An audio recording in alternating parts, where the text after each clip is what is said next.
இந்த செய்தியை உங்களுக்காக வழங்குவது அருண் மசாலா. 1983 ஆண்டிலிருந்து தரத்துடன் தன்மை மாறாத அறுசுவை சமையலுக்கான அருண் மசாலா.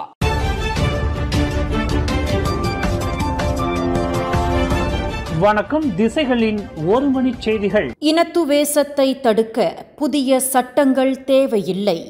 நாட்டில் இனவெறி அல்லது இனத்துவேசத்தை தடுப்பதற்கும் அதற்கு முற்றுப்புள்ளி வைப்பதற்கும் பிரத்யேகமாக புதிய சட்டம் எதுவும் இயற்ற வேண்டிய அவசியம் இல்லை என்று ஒற்றுமைத்துறை அமைச்சர் டத்தோஸ்ரீ ஆரன் அகோ டாகாங் தெரிவித்துள்ளார்.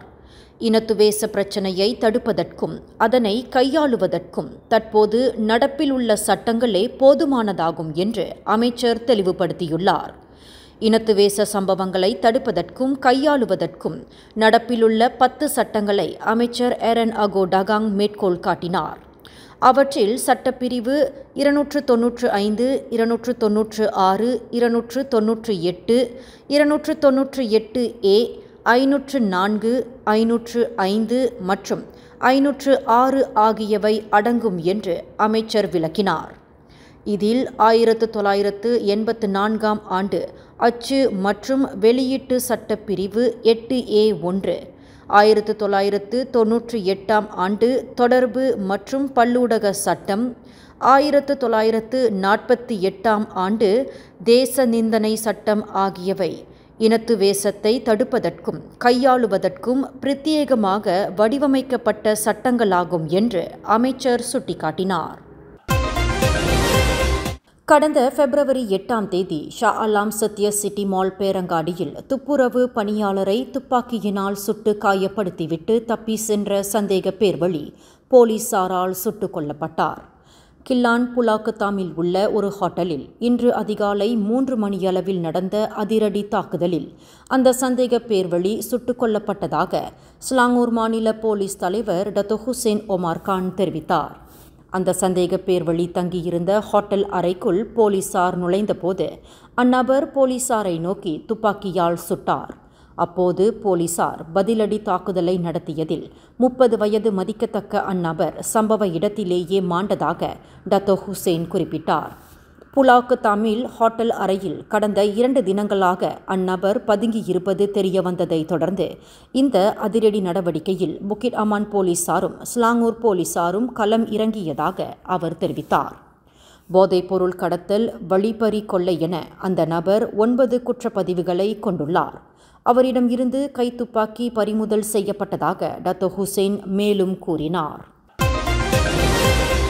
கடா பாலிங்கில் அமைந்திருந்த கத்தும்பா தோட்ட தமிழ் பள்ளிக்கு நிரந்தர இடமின்றி அலைக்கழிக்கப்பட்ட நிலையில் தற்போது கொலக்கட்டில் பிஞ்சோல் கம்போங் தூஜோவில் உள்ள பிஞ்சோங் தமிழ் பள்ளியில் தற்காலிகமாக ஒரு சிறிய இடம் வழங்கப்பட்டுள்ளது.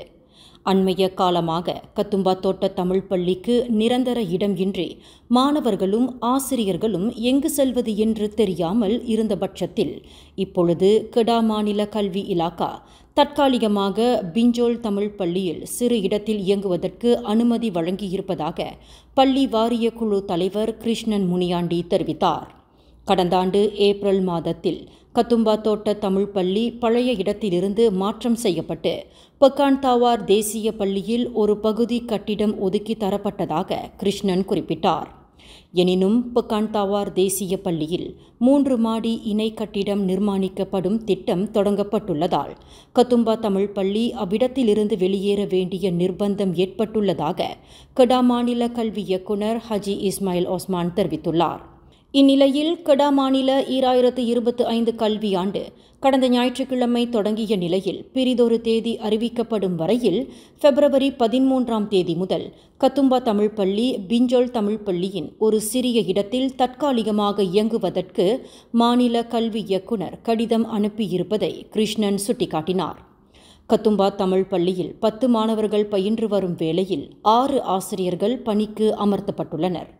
வரலாற்று சிறப்புமிக்க கத்தும்பா தமிழ் பள்ளியின் உரிமத்தை இழந்துவிடக்கூடாது என்பதால் அப்பள்ளிக்கு நிரந்தர நிலம் கேட்டு கிருஷ்ணன் தலைமையிலான குழுவினர் முழுவீச்சில் போராடி வருகின்றனர். மனைவியின் கத்திக்குத்து தாக்குதலுக்கு ஆளான 60 வயது நபர் உயிரிழந்தார்.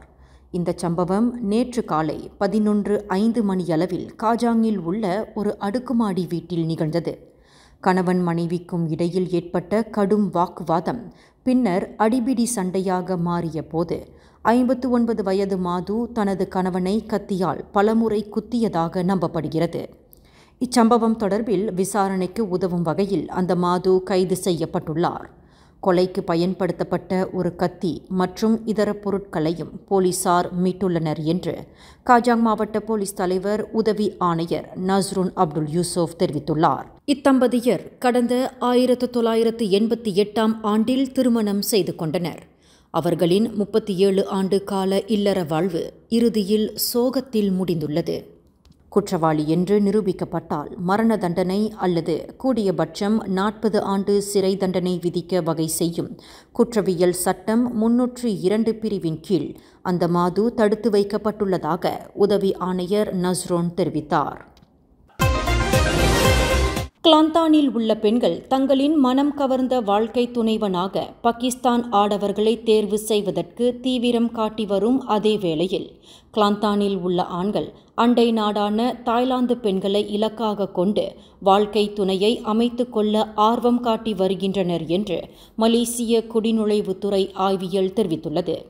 கிளாந்தான் மாநிலத்தில் ஆண்களும் பெண்களும் தங்கள் வாழ்க்கை துணையை அமைத்துக் கொள்வதற்கு பாகிஸ்தான் மற்றும் தாய்லாந்து ஆகிய இரு நாடுகளை சேர்ந்த மனுதாரர்கள் மலேசியாவில் தங்குவதற்கு வசிப்பிட அனுமதி கேட்டு அதிகமான விண்ணப்பங்கள் குவிந்து வருவதாக கிளாந்தான் குடிநுழைவு இலாகா கூறுகிறது.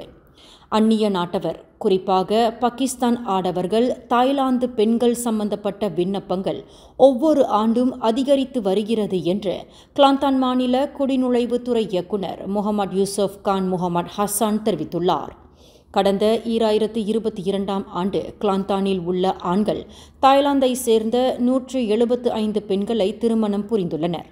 இந்த எண்ணிக்கை 2023 341 பேராகவும் கடந்த ஆண்டில் 308 பேராகவும் அதிகரித்துள்ளது. இதேபோன்று கிளாந்தான் மாநிலத்தில் உள்ள பெண்கள் பாகிஸ்தான் ஆடவர்களை திருமணம் செய்து வரும் எண்ணிக்கையும் அதிகரித்துள்ளது. கடந்த 2022 ஆண்டில் 31 பேராகவும் 2023 ஆண்டில் 27 பேராகவும் 2024 ஆண்டில் 34 பேராகவும் கிளாந்தான் பெண்கள் பாகிஸ்தான் ஆடவர்களை கரம் பிடித்துள்ளனர் என்று முகமது யூசுப் கான் தெரிவித்தார். பிரதமர் டத்தோஸ்ரீ அன்வார் இப்ராஹிம் மேற்காசிய நாடான பஹ்ரைனுக்கு இன்று பிப்ரவரி 18 தொடங்கி 20 வரை 3 தினங்களுக்கு அதிகாரத்துவ வருகை மேற்கொள்கிறார். மத்திய கிழக்கில் வீற்றிருக்கும் எண்ணெய் வளம் கொழிக்கும் நாடான பஹ்ரைனுக்கு பிரதமர் டத்தோஸ்ரீ அன்வார் மேற்கொள்ளும் முதலாவது அதிகாரத்துவ வருகை இதுவாகும். பஹ்ரைன் பட்டத்து இளவரசரும் பிரதமருமான சல்மான் பின் ஹமீத் அல் கலிஃபாவின் அழைப்பை ஏற்று பிரதமர் டத்தோஸ்ரீ அன்வார் பஹ்ரைன் வருகையை மேற்கொள்ளவிருக்கிறார். பிரதமரின் இந்த அதிகாரத்துவ வருகையானது மலேசியாவிற்கும் பஹ்ரைனுக்கும் இடையிலான இருவழி உறவை வலுப்படுத்தும் என்று எதிர்பார்க்கப்படுகிறது. லாரியின் பின்னால் மோதிய மோட்டார் சைக்கிளோட்டி கடுமையான காயங்களுடன் உயிரிழந்தார். இச்சம்பவம் நேற்று இரவு 7:15 மணியளவில் வடக்கு தெற்கு நெடுஞ்சாலையில் 24.6 கிலோமீட்டரில் ஜொஹூர் கூலாய்க்கு அருகில் நிகழ்ந்தது. லாரியின் முன் டயர் கிழிந்ததால் ஆபத்து அவசர தடத்தில் ஒதுங்குவதற்கு அந்த கனரக வாகனம் முற்பட்ட வேளையில் அதன் பின்னால் மோட்டார் சைக்கிளுடன் 30 வயது ஆடவர் மோதியதாக பூர்வாங்க விசாரணையில் தெரியவந்துள்ளது. கடுமையான காயங்களுக்கு ஆளான அந்த மோட்டார் சைக்கிளோட்டி சம்பவ இடத்திலேயே மாண்டதாக கூலாய் மாவட்ட போலீஸ் தலைவர் ASP தான் செங்லி தெரிவித்தார். இந்த செய்தியை உங்களுக்காக வழங்கியது அருண் மசாலா. 1983 ஆண்டிலிருந்து தரத்துடன் தன்மை மாறாத அறுசுவை சமையலுக்கு அருண் மசாலா. மேலும் செய்திகளை தெரிந்து கொள்ள கீழே இருக்கும் பெல் பட்டனை அழுத்துங்கள். உங்கள் மகிழ்ச்சியை வெளிப்படுத்த லைக் மற்றும் ஷேர் செய்யுங்கள். தொடர்ந்து திசைகளோடு இணைந்திருக்க சப்ஸ்கிரைப் செய்யுங்கள்.